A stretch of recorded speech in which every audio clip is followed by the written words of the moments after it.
नमस्कार, आप देख रहे हैं ग्रेट जम्मू। मैं पंकज खजुरिया। हार्ट की बीमारियां जो हैं अक्सर सुनने को मिलती हैं और ऐसा भी सुनने को आता है कि हार्ट अटैक हो गया। और किस प्रकार से ये बीमारी इस समय बढ़ती जा रही है, इसकी रोकथाम के लिए बीएलके मैक्स हॉस्पिटल जो है वो 2 दिवसीय ओपीडी अपनी मंथली बेस पे जम्मू में लगाएगा। गौरतलब है कि ये ओपीडी जो है वो छन्नी हिम्मत में एसडीडीएम हॉस्पिटल में होगी, दूसरे और चौथे हफ्ते के। क्या कुछ इस सारे चीज़ के ऊपर जानकारी है, आज डॉक्टर टीएस क्लेयर जो पद्म भूषण अवार्डी हैं उनके द्वारा प्रेस वार्ता भी रखी गई। क्या कुछ कहते हैं, आइए सुने। मिलने का पर्पज़ है यही है कि मैंने मैक्स ग्रुप ज्वाइन किया है फ्रॉम 1 दिसंबर और as a chairman and head of the department of cardiovascular sciences. दूसरा मेरे पे ये भी जिम्मेवारी है कि जो मैक्स के जितने भी हॉस्पिटल हैं उनमें कार्डियक इलेक्ट्रोफिजियोलॉजी भी मैंने डेवलप करनी है, उसका भी मैं चेयरमैन हूँ। इलेक्ट्रोफिजियोलॉजी हार्ट की वो बीमारियों का नाम डील करती है जिसमें कि हार्ट की रिदम की प्रॉब्लम होती है, जैसे हार्ट रेट का कम हो जाना, हार्ट रेट का बहुत बढ़ जाना, या इरेगुलर हो जाना, या इनका कोई कम्बिनेशन हो, जैसे स्लो भी है, इरेगुलर भी है, फास्ट भी है, इरेगुलर भी है। कई बार एक ही पेशेंट में कभी स्लो एंड इरेगुलर होती है, कभी फास्ट एंड इरेगुलर होती है। सो कहने का मतलब ये है कि कोई भी रिदम की प्रॉब्लम हार्ट की है जो, उसको बोलते हैं कार्डियक इलेक्ट्रोफिजियोलॉजी। सिंपल टर्म्स में अगर कहा जाए हिंदी में कि जी हम हार्ट की बिजली की जो प्रॉब्लम्स हैं उनको डील करते हैं, तो उसकी भी मेरे को पैन मैक्स की रिस्पॉन्सिबिलिटी दी गई है, क्योंकि I have been Pioneer in this speciality. सबसे पहले भारत में 1993 में मैंने डेडिकेटेड डिपार्टमेंट शुरू किया था एस्कॉट हार्ट इंस्टीट्यूट में, और उस वक्त लोगों को पता भी नहीं था कि इलेक्ट्रोफिजियोलॉजी क्या होती है। जम्मू कश्मीर में अभी भी कोई भी इंस्टीट्यूशन नहीं है जो कि प्रॉपरली इलेक्ट्रोफिजियोलॉजी का काम करती हो। शेर कश्मीर में कुछ थोड़ा बहुत काम होता है और जम्मू में तो बिल्कुल ही नहीं होता, ज़ीरो। जम्मू में या जम्मू रीजन में तो कोई भी इलेक्ट्रोफिजियोलॉजी का काम नहीं होता। तो ऐसे सिचुएशन में इन लोगों को दिल्ली ही जाना पड़ता है मोस्टली। और ये हमारा मैक्स ग्रुप के साथ ये हमारा एक एफर्ट होएगी कि हम कुछ फैसिलिटीज़ लोकली डेवलप करें, जिसके लिए एक मरीज़ों को जाना ना पड़े। कम से कम एटलीस्ट अगर हम कुछ फैसिलिटी डेवलप करेंगे लोकल, तो 90% लोग जो हैं उनको जाने की ज़रूरत नहीं पड़ेगी, या बल्कि 95। लेकिन जो ज़्यादा सोफिस्टिकेटेड इक्विपमेंट की ज़रूरत है, जिसको कई रिदम की ऐसी प्रॉब्लम है जिसके लिए हमें ज़्यादा सोफिस्टिकेटेड टेक्नोलॉजी की ज़रूरत पड़ती है, उसके लिए 5-7% लोगों को जाना भी पड़ जाए तो ठीक है। अब मैं जम्मू में वैसे ओपीडी करता हूँ, पहले भी करता था एसडीडीएम हॉस्पिटल में, और मैं देखा हूँ कि रजौरी से पेशेंट आते हैं कई बार, और भद्रवाह किश्तवाड़ से लोग आते हैं बहुत दूर। आजकल जैसे मौसम है, पता नहीं वे बेचारे कैसे आते होंगे। सो ये चीज़ों को समझते हुए ही हमने ये एक कदम उठाया है। देखो, एज ए इंडिविजुअल मैं ज़्यादा नहीं कुछ कर सकता, मैं अपना ओपीडी करते चला जाता था, लेकिन अब मैक्स ग्रुप की मेरे को बैकिंग होएगी तो हम ज़्यादा फैसिलिटी धीरे धीरे डेवलप करेंगे। और मैं हर महीने आऊँगा, second Thursday of every month. और मेरे जो कलीग हैं डॉक्टर धीरज गंडोत्रा, ये 4th थर्सडे को आएंगे। सो कम से कम महीने में 2 बार हमारा कवर होगा। और धीरज गंडोत्रा तो जम्मू से हैं, आपको शायद जानते होंगे कुछ लोगों से। He the son of the soil, I am son in law of the soil.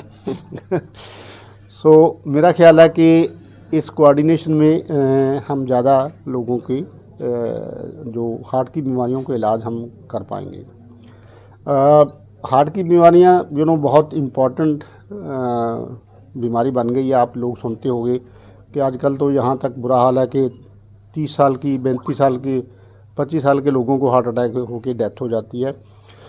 So मेरा एक पर्पज़ ये भी होगा जिसमें कि आपकी मेरे को बहुत हेल्प चाहिए कि हम जब भी हम आएंगे तो हार्ट की बीमारी पे कोई ना कोई लेख ज़रूर लिखेंगे लोगों को प्रिवेंशन के लिए, कि बहुत टॉपिक हैं जो कि हम हर 15 दिन में एक टॉपिक कवर कर सकते हैं।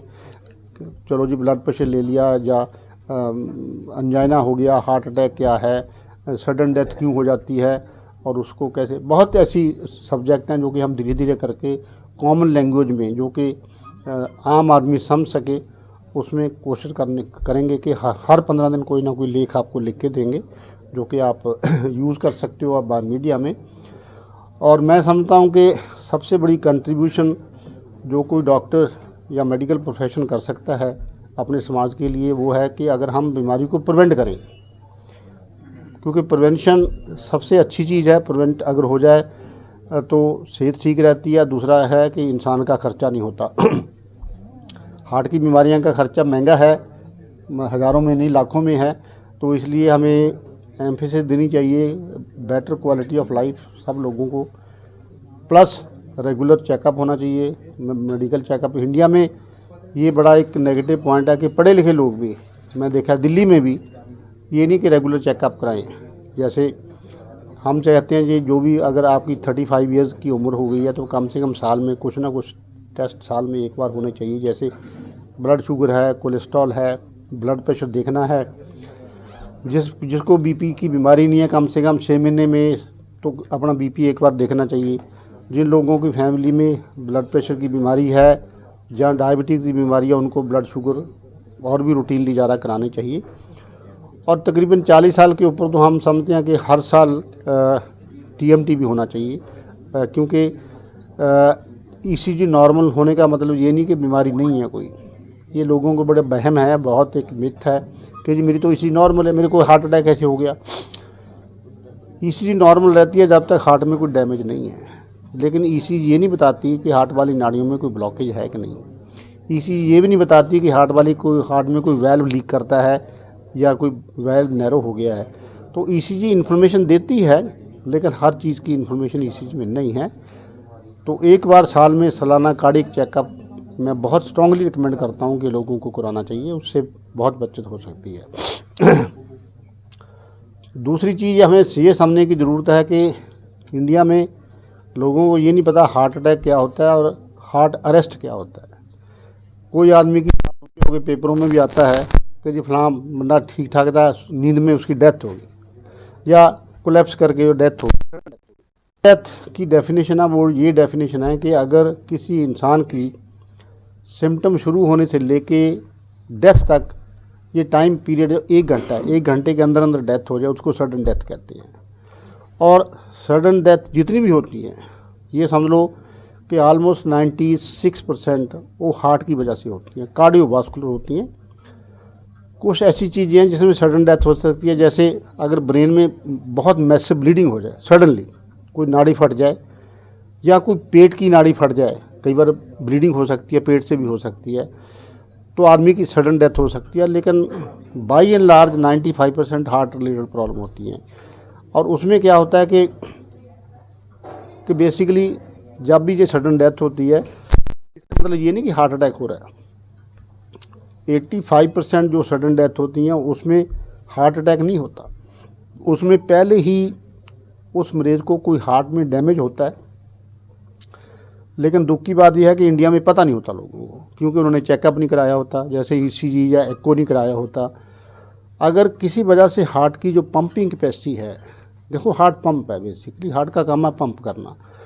अगर ये पंपिंग कैपेसिटी कम हो जाए, लोगों को सडन डेथ के ज़्यादा चांस हैं। पंपिंग कैपेसिटी कैलकुलेट करने के लिए हम एक टर्म यूज़ करते हैं, उसको बोलते हैं left ventricular ejection fraction, LVEF। ये 100 ml ब्लड आया, रेशो लेते हैं।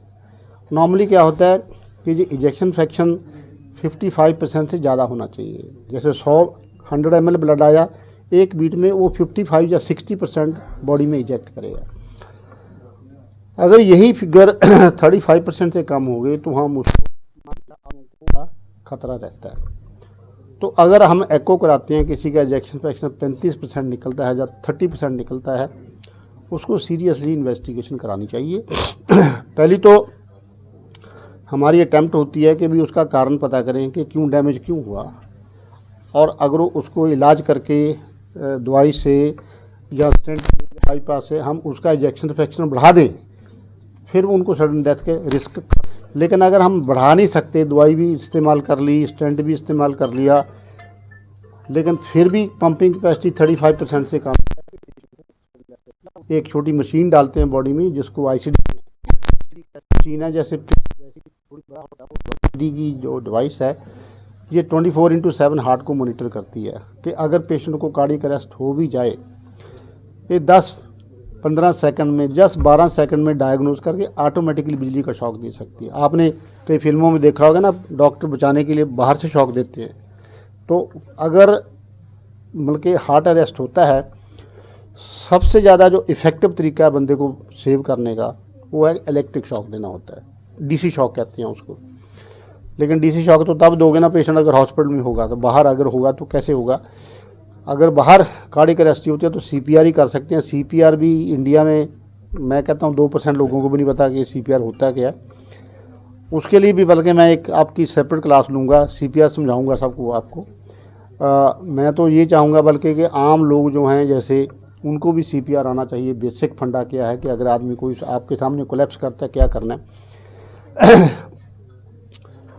सो ये चीज़ें जो हैं इससे काफ़ी हम आगे बढ़ सकते हैं हार्ट की बीमारियों को इलाज करने के लिए, प्रिवेंशन के लिए। हम जैसे मैंने पहले बोला कि महीने में 2 बार कम से कम आप यहाँ ओपीडी करेंगे, और धीरे धीरे मैक्स की तरफ से उनको मैं कहूँगा कि कुछ लोकल फैसिलिटी डेवलप की जाए। और बाकी रही जो इलेक्ट्रोफिजियोलॉजी की प्रॉब्लम, वो भी काफ़ी बीमारियां ऐसी हैं जिसका परमानेंट इलाज हो जाता है। जैसे धड़कन की बीमारी है, मैंने जम्मू से बहुत पेशेंट का इलाज किया, वो ऑलरेडी जम्मू से, रजौरी से, कि हार्ट रेट 200 हो जाता है। ऐसे लोगों में क्या करते हैं हम कि हार्ट के अंदर कैथेटर डाल के विदाउट सर्जरी लोकल एनेस्थीसिया में ये हम वही धड़कन पैदा कर सकते हैं, और उससे पता चल जाता है कि धड़कन, वो जो अबनॉर्मल धड़कन है किस पॉइंट से आ रही है। उस पॉइंट पे कैथेटर रख के उसको बर्न कर देते हैं, उसको बोलते हैं रेडियो फ्रिक्वेंसी एब्लेशन। ये परमानेंट इलाज हो जाता है, नहीं तो लोग सफ़र करते रहते हैं। सो ये कोई बहुत कॉम्प्लिकेटेड चीज़ नहीं है और बहुत महंगा भी नहीं है। सो बहुत सी बीमारियों का इलाज परमानेंट भी हो जाता है। और अगर आपने इस जो मैंने बातें करी उनमें से कुछ पूछना चाहते हैं तो पूछ सकते हो, इसके पहले कि मैं डॉक्टर दीज को बोलूं कुछ बोलने के लिए। बहरहाल खान पान को लेके, इसके साथ साथ लाइफस्टाइल को लेके जो है वो हार्ट की बीमारियों की बात की जा रही है। और अगर खान पान और लाइफस्टाइल ठीक किया जाए तो हार्ट की बीमारी से भी बचा जा सकता है। अगर फिर भी कोई बीमार हो जाता है तो उसके इलाज के लिए भी BLK मैक्स हॉस्पिटल अपनी फैसिलिटी जो है वो जम्मू के अंदर लेके आया है। इस सारी डेवलपमेंट को आप कैसे देखते हैं, वैल्यू राइट कमेंट सेक्शन में जरूर रखिएगा। देखते रहेंगे रेडियो जम्मू। कैमरामैन सिंह साहब, मैं पंकज खजूरिया। जय हिंद।